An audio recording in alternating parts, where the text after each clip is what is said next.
This is Robert Lyons.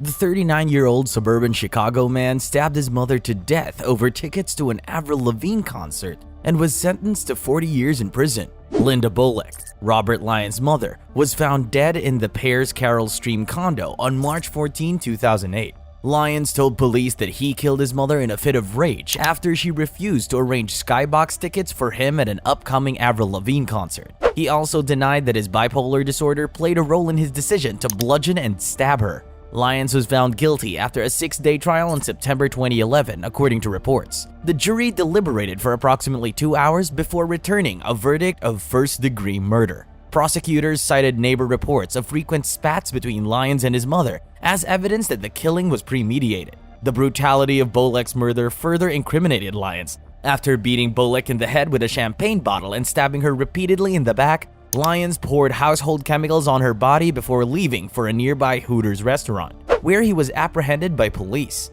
DuPage County State's Attorney Robert Berlin said in a statement, "Linda Bullock did not deserve to die that day by the hands of her own son. She did not deserve to be beaten, stabbed, and have chemicals poured over her as she lay helpless on the grounds.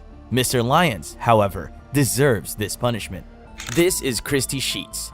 She killed her daughters Madison, 17, and Taylor, 22, while her husband Jason watched in horror at his birthday party. After Christy refused to drop her weapon, police shot her dead in the street near her children's bodies outside their home in Katy, Texas. Christy and Jason Sheets were longtime lovers from Alabama, raising their 2 daughters in a suburb of Houston.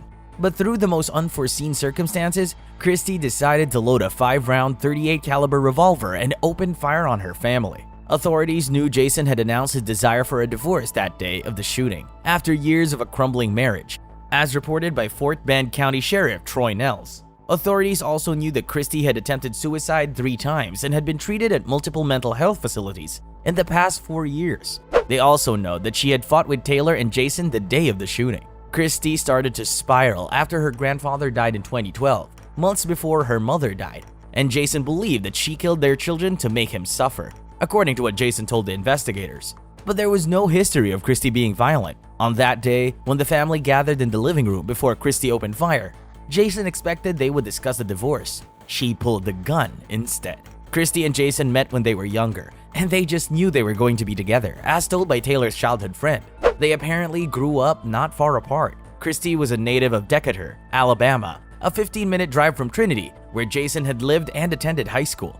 According to one friend, Christy appeared to be a devoted mom. She loved her daughters. Nobody really knows what could possibly make a mother who loves her daughters as much as she did do something like this. But in late June 2016, authorities say the Sheets' marriage had soured and Jason said he wanted a divorce. The same day as the shooting, his birthday, he told Christy that this would be the last birthday that she was going to ruin. Things took a turn in 2012. Jason told investigators. Jason believed she had a very difficult time dealing with the death of her grandfather. Christy's mother died 2 months later. Christy has sought treatment at 3 mental health facilities over the past 4 years. The family also started a pattern of service calls for authorities to their home, including 3 calls about Christy's suicide attempts. Jason informed authorities that Christy was taking several medications for her depression and anxiety, but there was no information about her medication regimen or how it might have affected her stability, according to reports. Christy had arguments with Taylor the day of the shooting and wanted to ground her to prevent her from seeing her fiancé. Jason disagreed with that decision. He and Christy discussed divorce that day too. Within hours, both daughters and Christy were dead. Jason, a witness, pleaded with his wife not to shoot. "I promise you whatever you want," he said on one call. Jason, who was obviously in a lot of shock out at the scene, spoke at length with authorities a few days later. He has declined through authorities to speak publicly. Later, he resumed posting on Facebook, sharing a compilation of photos of his family, him and his daughters smiling, but Christy was not included. This is Yevgeny Eugene Savinok. The Minnesota man will spend more than 65 years in prison for killing his pregnant wife and then leaving the home with their 2 young children. According to court records, 31-year-old Yevgeny Eugene Savinok entered guilty pleas to 2 counts of premeditated first-degree murder and the 2016 killings of his spouse and her unborn child. Authorities suppose that Savinok killed his wife, Lyuba Savinok, 23, because he thought she would take their 2 young children. Police say Lyuba was 26 weeks pregnant with their 3rd child, a son, when Yevgeny stabbed her more than a dozen times in the kitchen of their home in Eden Prairie, Minnesota, on May 13, 2016. Before the murders, Yevgeny had moved out of the couple's home. Liuba's family remembered her as a wonderful mother of two beautiful children, a dear daughter to her parents, an amazing sister to her siblings, and a faithful friend to many. Savinok pleaded guilty to the brutal murder of his pregnant wife Liuba and their unborn son at the couple's Eden Prairie, Minnesota home. Savinok will serve approximately 65 years in prison after pleading guilty to 2 counts of second-degree murder. In exchange, prosecutors agreed to drop the first-degree murder charge, which would carry a life sentence. There were several members of the Eden Prairie Police Department in court during its trial. Among many, the case was one of the most brutal they had ever investigated. This is Shanynthia Gardner. At the age of 34, she was charged with killing 4 of her 5 children at their southeast Shelby County apartment on July 1, 2016. The judge sentenced her to life in prison with the possibility of parole for each murder count, and 15 years for each additional count of child abuse and neglect related to the children's deaths. The Gardner's 4-year-old son Talon and daughters Shah, 3, Savi, 2, and Yatsi, 5 months, were found dead after suffering from severe stab wounds. 2 children were found in a bedroom, while another 2 were discovered in the living room, and the youngest was dead in her car seat. The eldest child, a 7-year-old boy, escaped the home and ran to get help from a neighbor. After the surviving child alerted a neighbor, they reported seeing his mother exit the apartment with a large knife in her hand before turning back into the home.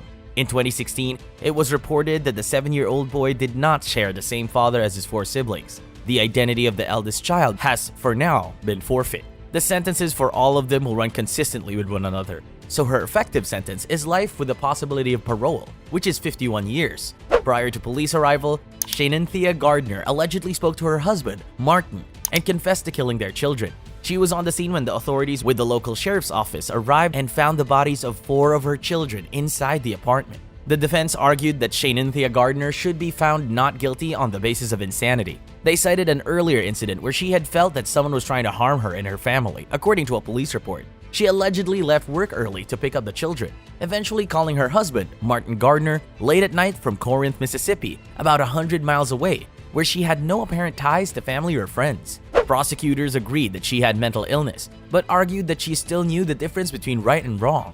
The attorney's position from day one was that she had a mental disease, but they always felt that she could appreciate the wrongfulness of her actions. Their goal was to get justice for those 4 babies: Talon, Shah, Savi, and Yatsi. Criminal court judge James Lammy Jr. rejected the insanity defense and found Shanynthia Gardner guilty on 4 accounts, each of premeditated first-degree murder, aggravated child abuse, murder in the perpetration of aggravated child abuse, aggravated child neglect involving a deadly weapon, and murder in the perpetration of aggravated child neglect involving a deadly weapon. Many people, including the grandmother of the 7-year-old, said they would forgive the mother of 5, citing that they knew this was not her, and it was the work of the devil. The children's father also seemed to forgive his wife while speaking at the children's funeral. When Gardner becomes eligible for parole, she will be 80 years old, based on 5 years of service. The apparent reason for the children's deaths are still unknown.